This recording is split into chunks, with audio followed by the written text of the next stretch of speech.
Bueno, con Gabriel Bizán ya estamos metiéndonos en este tema también que es religioso y político, por otro lado, como jefe de Estado, aparte que lo fue, ¿no? Gaby, ¿cómo estás? Buen mediodía. Buen mediodía, Sonia. Así es, un día histórico para el mundo y en especial para los argentinos. De esos días que marcan un recuerdo en nuestra memoria es cuándo, dónde estabas, cómo estabas, qué estabas haciendo cuando te enteraste que murió Francisco. Y nos encontramos aquí con Mariano Yaquimavicius. Él es licenciado y profesor en política, en ciencia política, y vamos a hacer un análisis de la política internacional. ¿Qué deja Francisco en este papado como líder religioso, como líder político? Un papado de 12 años. ¿Es un papado largo?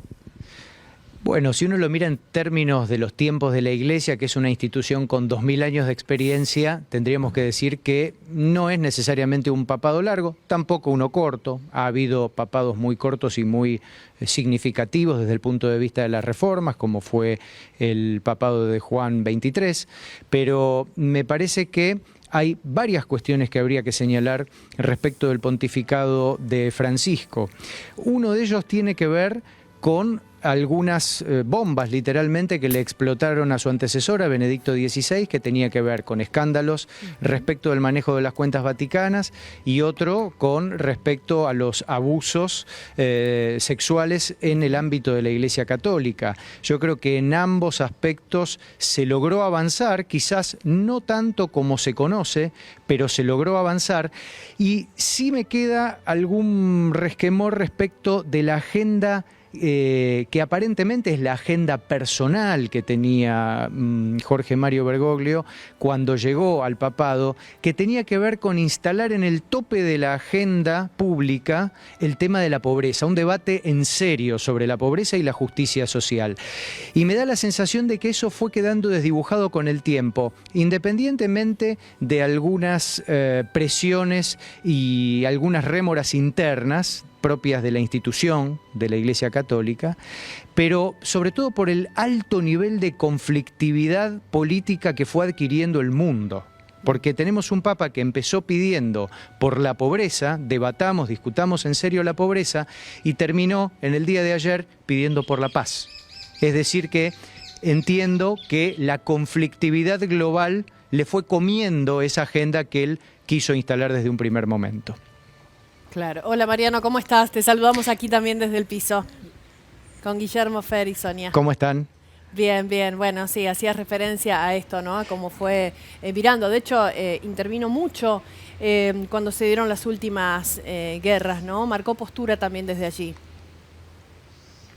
Sí, e incluso desde el principio, porque más allá de pedir por la paz, Francisco bregó por el diálogo interreligioso y también en conflictos que han sido de un alcance considerable. Si uno recuerda el comienzo de su pontificado, fue quien rápidamente logró acercar partes entre el gobierno de Cuba y el gobierno de los Estados Unidos, que lo ejercía en aquel momento Barack Obama. Y de esa manera se había podido avanzar bastante. Lamentablemente después la presidencia de Donald Trump produjo un retroceso muy importante en ese sentido. Pero recordemos que Francisco fue un impulsor muy fuerte, yo creo que esto va a dejar consecuencias, del diálogo interreligioso, porque entendía que las religiones no solamente tenían que poder dialogar, sino que tenían que poder acercar a las comunidades humanas en la búsqueda de la paz, pero especialmente en esto que a él le interesaba puntualmente, que era la búsqueda de la justicia social, la famosa tríada de techo, trabajo, es decir, tierra, techo y trabajo, ¿no? Una mirada muy importante también de Francisco respecto del tema ambiental, que fue algo que recogió y que trató de impulsar, incluso en una de sus 4 encíclicas.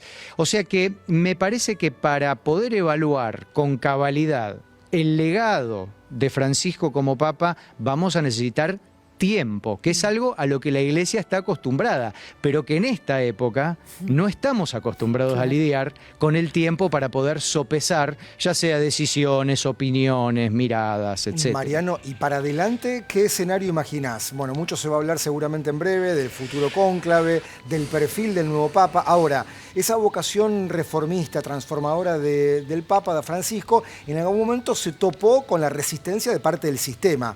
¿Cuánto puede transformar un hombre cuando la institución no termina de acompañar? Bueno, eso es todo un asunto, ¿no?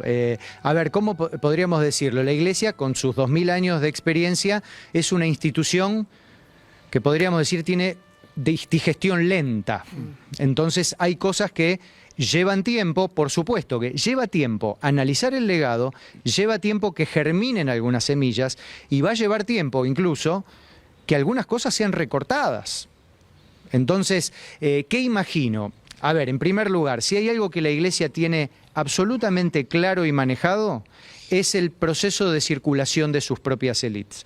Es decir, que de acá a menos de un mes va a haber un nuevo Papa, va a haber una mirada hacia adelante por parte de la Iglesia y vamos a ver qué influencia ha dejado dentro del Colegio Cardenalicio Francisco como para el proceso de selección, hacia dónde va a apuntar, si hacia una personalidad más bien conservadora o una que quizás no lo sea tanto. Lo que pasa es que también depende eso mucho de la personalidad de cada uno de los cardenales, porque ya ha pasado con anterioridad que se elige por ahí a un nuevo pontífice con unas características públicas determinadas en su labor pastoral o en su labor como cardenal y que sin embargo después al momento de tomar decisiones va para otro lado. ¿Qué quiero decir con esto? No creo que haya sorpresas considerables. Obviamente del Colegio Cardenalicio va a salir un nuevo Papa, va a salir en un periodo que está previsto y en ese sentido la Iglesia tiene, entre comillas, garantizada su certidumbre. Lo que sí me parece es que hay que analizar, por ejemplo, un tema que a mi juicio ha sido central. Al momento de elegir a Jorge Mario Bergoglio como Papa, entiendo que una de las cosas que quería evitar la Iglesia Católica era la pérdida de fieles, especialmente en su gran cantera global que es Latinoamérica, a manos de las iglesias evangélicas. Yo no sé si esto se ha podido lograr cabalmente, pero lo que está claro es que la mirada estaba puesta en América Latina y entonces no es casual que el Papa haya sido latinoamericano. Independientemente después de las discusiones de si vino a Argentina o no vino a Argentina, el Papa estuvo en Brasil, estuvo en Chile, estuvo en Centroamérica, estuvo en Estados Unidos. Es decir que le dio mucha importancia y él recogió ese mandato del Colegio Cardenalicio que lo eligió Papa.